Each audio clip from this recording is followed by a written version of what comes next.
ఎందుకు ఇంత ఫేమ్ ఉంది, ఇంత ఫాలోయింగ్ ఉంది, మీకు టాలెంట్ ఉంది కదా, ఎందుకు? మీరు ఒక్కళ్ళు అనుకుంటారు అది. నేను ఒక్కళ్ళు అనుకుంటున్నాను.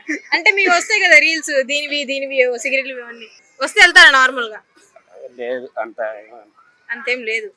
సో అనుకుంటా ఏమైనా వెబ్ సిరీస్, షార్ట్ ఫిల్మ్స్ లో రాబోతున్నాయి మీ పేరు మీద? రవి కుమార్ రాబోతున్నాయి. కామెడీయా, లవ్, ఫైట్? Comedy love. కామెడీగా లవ్ చేసుకుంటారు కానీ లాస్ట్ లో చేసుకుంటారు సీరియస్ గా. ఏమో మరి. సో మీ వెబ్ సిరీస్ లో లోకుల్ కాక్ లాంటి, ఉప్పల్ బాలు వీళ్ళు ఎవరైనా కమెడియన్స్ ఉన్నారా? లేదు లేరు. ఎందుకు పెట్టుకోవట్లేదా? స్క్రాప్ వద్దు. అంటే అమ్మ క్యారెక్టర్ లోకుల్ కాక్ లాంటి ఇలాగ అట్లా పెట్టుకోవాలని లేదు. ట్రై చేశారేమో, నాకు రాదు. మీకు రాదు. మీ ఫ్రెండ్స్ అక్కడే ముక్క కోసం కుక్క రెడీగా చూస్తున్నారు ఎప్పుడెప్పుడు వస్తారా అని. ఆ కాజా అయితే ఇంకా చూస్తున్నాడు ఆగకుండా. థ్యాంక్ యూ రవికుమార్ గారు.